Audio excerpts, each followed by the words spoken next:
ठरलं तर मग या मालिकेचा आजचा एपिसोड आपण पाहत आहोत. आजच्या एपिसोडमध्ये खरं तर तो सायलीचा जो काही पाठलाग करतोय का तो माणूस खरं तर नागराजचा मुलगा आहे बरं का, राकेश. ते शेवटी आपल्याला दाखवलेला आहे. फक्त तुम्हाला एक हिंट देते. आता सुरुवातीला अर्जुन म्हटलेला असतो की आता तू तन्वी आहेस हे कळल्यानंतर आपण हे सगळं काही घरच्यांना सांगूया. त्यावर सायली म्हणत असते नाही, अजिबात नाही. आपल्याकडे कुठले पुरावेसुद्धा नाहीत. काहीतरी पुरावा असल्याशिवाय आपण घरच्यांना ही गोष्ट नको सांगायला.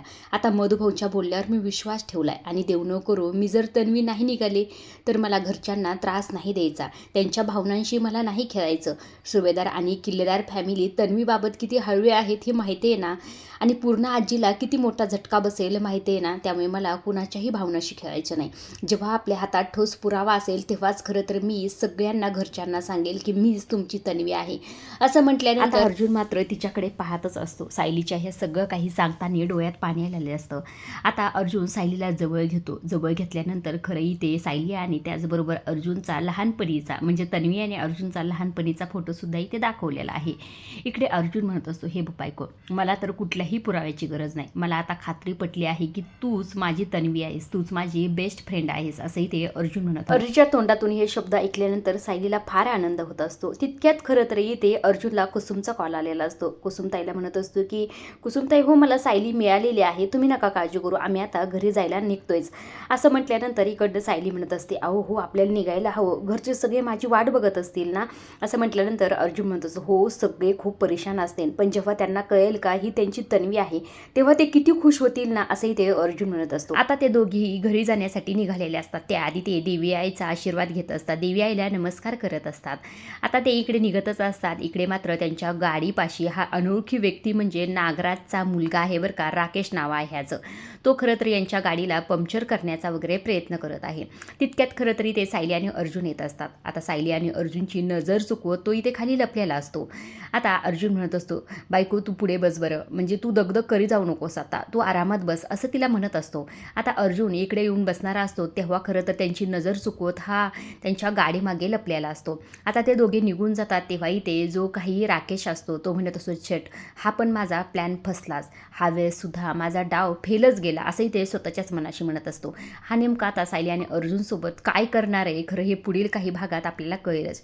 इकडे खरं सचिनला प्रियाचा फोन आलेला असतो. अननोन नंबर असतो त्यामुळे त्याला कळत नसतं नेमका हा नंबर कोणाचा आहे. सचिन लगेच फोन उचलून म्हणत असतो हॅलो कोण बोलतंय, कारण की अननोन नंबर असतो त्याला कळत नसतं. इकडनं प्रियाने केला असतो. प्रिया म्हणत असते अरे मी सचिन प्रिया बोलते, पोलीस स्टेशनमधून केलाय. त्यावर इथे तो म्हणतो अरे तुला कळतंय का, तू सारखं सारखं मला का फोन करतेस, अरे हे पोलिसांच्या रेकॉर्डमध्ये माझा नंबर येईल, मी फसेल बाबा. त्यावर प्रिया म्हणते काय करू, माझ्याकडे दुसरा पर्यायच नव्हता, तुला एवढी मोठी गुड न्यूज दिली मी तरीसुद्धा तू त्यांच्यापर्यंत हे पोहोचवलंच नाही, तू कल्पनाला सांगितलंच नाही. त्यावर इकडनं सचिन मुद्दा म्हणत असतो हो ना सांगितलं ना, मी सुभेदारांच्या घरी गेलो, त्यांना सगळ्यांना भेटलो, त्यांनी माझं चांगलं स्वागत केलं आणि त्यांनी माझ्या सगळ्या बोलण्यावर विश्वास ठेवला, हो का नाही असं म्हटल्यानंतर प्रिया म्हणत असते ए सचिन, अरे नीट सांगतोस का नाही तू, आता काय केलंस तू, गेलतास का कल्पनाकडे. तेव्हा इथे सचिन म्हणत असतो अरे तुला काय वाटलं कल्पनाकडे जाणं एवढं सोपं आहे का, आणि ते माझं स्वागतच करणारच हो का नाही असं म्हटल्यानंतर प्रिया म्हणते मग काय करायचं, तू करणारच का नाही माझं काम. तेव्हा सचिन म्हणतो अरे बाबा करणार आहे, पण इतकं सोपं नाही आहे ते, कल्पनाला सांगा आधी, खरं तर मला अस्मिताला सांगायला हवं. तेव्हा इथे प्रिया म्हणते अस्मिताला सांगून काय होणार आहे, आणि ती थोडं सांगणार आहे घरच्यांना. अरे सांगेल बाबा, तुला कळतंय का, तिच्या भावाबद्दल एवढी मोठी गोष्ट कळल्यानंतर ती घरच्यांना सांगणारच, तिच्या पोटात ही गोष्ट राहणारच नाही, हे मला माहिती आहे ना चांगलंच, मी अस्मिताला चांगलंच ओळखतो. तेव्हा प्रिया म्हणते हो रे तुझं पण खरंच आहे, काय आहे ना सचिन, ह्या जेलमध्ये राहून राहून माझं ना मेंदूत जरा गंजलाय बघ, त्यामुळे तुला जे करायचं ते कर, खरंच तू जसं करशील तसं कर बाबा, पण लवकर कर. तेव्हा सचिन म्हणतो हे बघ, मी हे सगळं काही झाल्यानंतर तुला स्वतः येऊन भेटेल, पण मला आत्ता असा अजिबात फोन करत बस जाऊ नकोस असं म्हणून फोन ठेवला जातो. तेव्हाही ते प्रिया म्हणत असते हो सचिनचं सुद्धा बोलणं बरोबरच आहे, म्हणजे अस्मिताला कळल्यानंतर अस्मिता घरच्यांना हे सगळं सांगेलच आणि माझं काम होईलच असं ते प्रिया स्वतःच्याच मनाशी म्हणत असते. इकडे सायली आणि अर्जुन घरी आलेले असते. इकडे घरचे सगळेजण त्यांची वाट पाहत असतात. तेव्हा सुमन म्हणत असते वहिनी बघा सायली आली. आता सायली आतमध्ये आलेली असते. आता सायली खरं या सगळ्यांकडे वेगळ्याच नजरेने पाहत असते, कारण की तिला तिचं कुटुंब भेटलेलं असतं. हे अर्जुन आणि सायलीला माहीत असतं, पण घरच्यांना माहीत नसतं. आता सायली आधी कल्पनाकडे जाते. कल्पना न्याहाळत असते आणि कल्पना म्हणत असते, काय झालं बाळा, तू ठीकच ना आता? असं म्हटल्यानंतर आता कल्पनाला घट्ट मिठी मारत असते आणि कल्पनाला मारल्यानंतरही ते प्रतिमाला सुद्धा मिठी मारत असते. घट्ट अशी मिठी मारत असते. कल्पनाला कळत नसतं नेमकं सायली असं का करते. पण आता ह्यांना जेव्हा कळेल की हीच आमची तन्वी आहे, तेव्हा सुद्धा त्यांची हीच अवस्था होणार आहे. आता सायली खरं तर सुमनकडे जाते आणि सुमनला सुद्धा घट्ट अशी मिठी मारते. आता सगळ्यांनाच प्रश्न पडलेला असतो की सायली असं वेगळं का वागत असेल. तेव्हा इथे सुमन म्हणत असते, सायली काय झालं बाळा, म्हणजे तू ठीकच ना, म्हणजे बरं वाटतंय ना तुला आता? आता सायली तर निशब्द असते. सायली एकही शब्द बोलत नाही. कल्पना, प्रतिमा आणि सुमन तर सायलीकडे एकटक पाहत असतात. आता सायली तर एकही शब्द बोलत नाही. इकडे अश्विन म्हणत असतो, दादा वहिनी मंदिरातच गेली होती ना? अरे हो, मंदिरातच होती ती. पण काय झालं होतं वहिनीला, म्हणजे वहिनी तू ठीकच ना?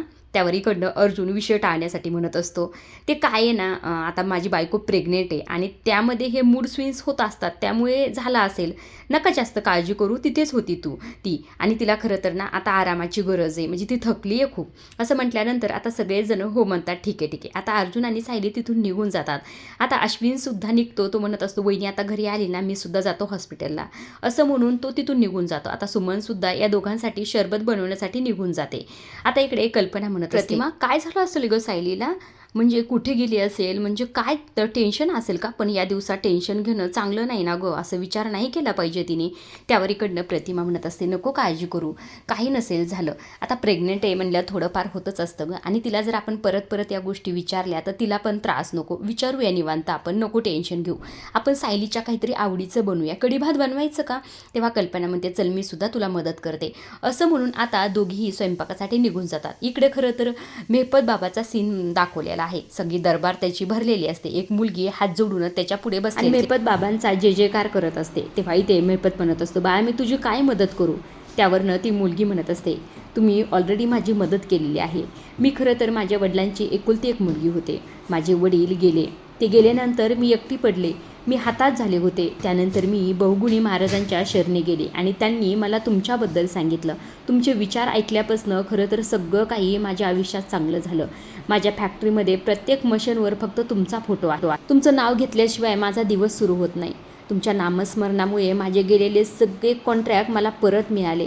हे सगळं काही फक्त तुमच्यामुळे झालं आहे. असं म्हणून जय जयकार त्यांच्या नावाने परत सगळे लोक करायला लागलेले असतात. तेव्हा मी सगळ्यांना थांबवत असतो आणि म्हणत असतो, खरं तरी ते तुम्हाला माझ्या नावाचा जय घोष करण्याची गरज नाही. ही सगळी काही तुझी मेहनत आहे आणि तुझ्याच मेहनतीचं फळ तुला मिळालेलं आहे. त्यावर ती मुलगी म्हणत असते, नाही महाराज, तुमच्यामुळे हे सगळं काही झालेलं आहे. त्यामुळे खरं तरी ते मला तुम्हाला काहीतरी द्यायचं आहे. असं म्हणून एक फाईल काढत असते आणि मेहपत समोर ठेवलेली असते. मेहपत म्हणत असतो, काय हे बाळा तुझ्या हातात? त्यावर ती मुलगी म्हणत असते, खरं तरी ते माझी 10 एकर जमीन मी तुमच्या नावावर करणार आहे. यावर तुम्ही आश्रम सुरू करा आणि आमच्यासारख्या भक्तांना उपदेश देत राहा. असं म्हटल्यानंतर मेहपत म्हणत असतो, नाही बाळा नाही, ह्या सगळ्या मोहजालातून मी फार लांब आलेलो आहे. मला यातलं काही नको. सगळं काही माझ्या भक्तांचं आहे. असं म्हटल्यानंतर ती मुलगी फोर्स करत असते, म्हणत असे, नाही महाराज, तुमच्यामुळे हे सगळं काही झालेलं आहे. आमच्या भक्तांसाठी, माझ्यासाठी हे सगळं घ्या महाराज, असंही ती परत म्हणत असते. हे सगळं काही सचिन ऐकत असतो. सचिनला तर धक्का बसलेला असतो की लोक हे सगळं काही का करत असतील. खरं तर हा मेहपत सुधारलेला वगैरे काही नाही वाटतं बरं का. हे सगळं काही फक्त यासाठीच तो करत असावा. आता इकडे ती मुलगी फार फोर्स करत असते. त्यावर इकडं मेहपत म्हणत, तू जर इतकं म्हणत असतील तर मी भक्तांसाठी, तुझ्यासाठी मी हे करायला तयार आहे. असं म्हणून आता फाईलवर सहीच करणार असतो. तेव्हा खरं तर इकडनं सचिन म्हणत असतो, अण्णा तुमचं काय चाललंय? कुठलीही एखादी स्त्री येईल आणि तुम्हाला असे पेपर देईल आणि तुम्ही सही कराल? तुम्ही एकदा पेपर तपासून तरी पहा. ती मुलगी तुमची प्रॉपर्टी तिच्या नावावर करून घेते का स्वतःची प्रॉपर्टी तुम्हाला देते? एकदा करून तरी पहा. तेव्हा ती मुलगी म्हणत असते की मी असं का करेल? मी मेहपत बाबासोबत असं कधीही करणार नाही. माझ्यावर विश्वास ठेवा. माझा यात काही स्वार्थ नाही. मात्र इथे सचिन म्हणत असतो, नाही, माझा विश्वास नाही. अण्णाचा जरी विश्वास असला तरी माझा या गोष्टीवर अजिबातच विश्वास नाही. त्यावर ती मुलगी म्हणत असते, तुम्हाला जर विश्वास नसेल तर एकदा फाईल पहा. असं म्हटल्यानंतर आता सचिन तो फाईल पाहत असतो. आता सचिनला ती फाईल पाहून तर धक्का बसलेला असतो. तो मनात विचार करत असतो, खरंच की ही मुलगी स्वतःची कोट्यावधीची जमीन अण्णाच्या नावावर करते, हे सगळं काही मनाशी बोलत असतो. आता त्याच्या हातातून खाली फाईल पडते या धक्क्यामुळे. आता ती मुलगी फाईल घेते आणि मेहपतकडे देते आणि मेहपत त्या फाईलवर साईन करतो आणि ही कोट्यावधीची जमीन आता मेहपतची झालेली आहे. इकडे दुसऱ्या बाजूला सायली आणि अर्जुनचा सीन दाखवलेला आहे. अर्जुनला विश्वासच बसत नसतो की खरं तरी ते त्याची बेस्ट फ्रेंड तन्वी ही सायलीच आहे म्हणून. सायलीकडे एकटक पाहत असतो आणि त्याला त्यांनी घातलेले सोबत लहानपणीचे क्षण सगळे आठवत असतात. तो आता इथे सायलीला म्हणत असतो, तुला सांगू का बायको, माझ्या डोळ्यावर माझा विश्वासच बसत नाही की ज्या तन्वीची आम्ही इतक्या वर्ष झालं आतुरतेने वाट बघतोय ती तन्वी तू आहेस आमची तन्वी. तू इतक्या दिवस आमच्या घरात असूनसुद्धा आम्हाला हे कळलं नाही. हे कसं असू शकतं बायको, काय आहे नेमकं, हे मला चमत्कार आहे का हेच काही कळत नाही. तेव्हाही ते सायली म्हणत असते, हो ना, मलासुद्धा तसंच वाटतंय. मलासुद्धा ह्या सर्व गोष्टीवर अजिबातच विश्वास बसत नाही. त्यावर अर्जुन म्हणत असतो, बायको आपण हे सगळ्यांना सांगायचं का? तेव्हाही ते सायली म्हणत असते, नाही हो, आत्ता नाही. आपल्याकडे एखादा ठोस पुरावा येऊस तर आपण काहीही सांगायला नको. तेव्हाही ते अर्जुन म्हणत असतो, आपल्याच घरच्यांना सांगण्यासाठी ठोस पुराव्याची काय गरज आहे, मी सांगतो ना त्यांना. तेव्हाही ते सायली म्हणत असते, अहो तुम्हाला कळत कसं नाही, आपण सांगितल्यानंतर त्यांना विश्वाससुद्धा बसेल आणि ते आपला ऐकतीलसुद्धा. पण जर देव न करो आणि मी तन्वी नसल्याचं सिद्ध झालं तर मग मला त्यांच्या भावनांशी नाही खेळायचं, मला कुठलाही त्यांना त्रास द्यायचा नाही आता, असंही ते सायली म्हणत असते. तेव्हा अर्जुन म्हणतो, ठीक आहे बाबा, तू म्हणशील तसं सगळं काही तुझ्या म्हणण्याप्रमाणे करूया. तेव्हा सायली म्हणते, मला एक गोष्ट सांगा, जेव्हा प्रिया या घरात आली होती तन्वी म्हणून, तेव्हा तिने असे कोणते पुरावे दाखवले होते ज्यामुळे तिची ओळख पटली होती? त्यावर अर्जुन म्हणत असतो, एक हे बघ, आता कुठलंही रक्ताचं नातं जर चेक करायचं असेल तर DNA टेस्ट हा सगळ्यात उत्तम मार्ग आहे, त्यांनी सगळ्या गोष्टी कळतात, असंही ते अर्जुन सांगत असतो. आता खाली तर खरं तर सुमन ह्या दोघांसाठी ज्यूस बनवत असते, शरबत बनवत असते. तेव्हा तिथे प्रतिमा येते आणि प्रतिमा म्हणत असते, अगं मी सायलीसाठी घेऊन जाते, तू राहू दे, तू स्वयंपाकाची तयारी सुरू कर, मी येते तोपर्यंत, असं म्हटलेले असते. इकडे अर्जुनने असं म्हटल्यानंतर सायली म्हणत असते की मग प्रतिमा त्या रविराज काका आणि माझा DNA टेस्ट करूया की आपण, मॅच होतोय का नाही बघूया. तेव्हा अर्जुन म्हणत असतो, हो ते तर आपण करूयाच, पण तुझ्या एक गोष्ट लक्षात येते का, प्रियाने तेव्हा प्रतिमा त्याच्या सॅम्पल्सची मॅच करण्यासाठी एक सॅम्पल आणला होता, तो सॅम्पल आणि तुझा सॅम्पल जर मॅच करून पाहितला तर आपल्याला ही गोष्ट कळू शकते की प्रियाला माहीत आहे की तन्वी नेमकं कोण आहे किंवा तूच तन्वी आहेस. असं म्हटल्यानंतर सायली म्हणत असते, असं केलं तर खरंच कळेल का? तेव्हा अर्जुन म्हणतो, हो नक्कीच कळेल. आता इथे सायली म्हणत असते, असं जर ठोस पुरावा आपल्याकडे असेल ना तर मी रविराज काका आणि प्रतिमा त्यासमोर जाईल आणि त्यांना सांगेल की मीच तुमची खरी तन्वी आहे. आता प्रतिमा त्या इकडनं आलेले असतात. सायली तू काय म्हटलीस असं म्हटल्यानंतर आता सायली आणि अर्जुन दोघी जरा घाबरलेले आहेत आणि आजचा व्हिडिओ इथं संपलेला आहे. आता पुढील भागात आपण पाहत अर्जुन सायलीला म्हणत असतो, खरं तर तन्वीच्या पायावर ना एक तुळशीपत्र होतं. तेव्हाही ते सायली म्हणते, माझ्यासुद्धा पायावर आहे एक का अशी काहीतरी खून. तेव्हा सायली स्वतःच्या पाय दाखवत असते बरं का. तेव्हाही ते त्या पायाची खून मात्र सायलीची गेलेली असते, कारण की प्रियाने तिचा पाय भाजवलेला असतो तव्यावर. तेव्हा अर्जुन म्हणतो, पण इथं तर काहीच दिसत नाही, हे सगळं फक्त प्रियामय झालं होतं ना, असंही ते अर्जुन म्हटलेलं असतं बरं का. त्यांच्या सगळ्या गोष्टी आता हळूहळू लक्षात येतील. आता पूर्ण आजीने खरं सायलीसाठी एक चैन आणलेली असते आणि सायलीच्या गळ्यात घालत असतात. सायलीला तेव्हा बऱ्याच गोष्टी ते आठवलेल्या असतात. इकडे दुसऱ्या बाजूला कशाच तरी सेलिब्रेशन दाखवलेलं आहे, सगळेजण जमा झालेले असतात. सुमन काकू आलेले असतात आणि म्हणत असतात, मी तुमच्या सगळ्यांसाठी एक सरप्राईज आणलं असं म्हणून राकेश म्हणून इथे आवाज येत असतात. आता हा मुलगा दरवाजा बाहेर असतो, त्याच्या हातात एक गिफ्ट असतं आणि त्याचबरोबर बुकेसुद्धा असतो. तो हळूहळू तो खाली करत असतो. तो मुलगा खरं तर सायलीचा पाठलाग करणाराच मुलगा आहे, तो राकेश आहे आणि तो नागराजचाच मुलगा असावा असाही ते अंदाज आहे.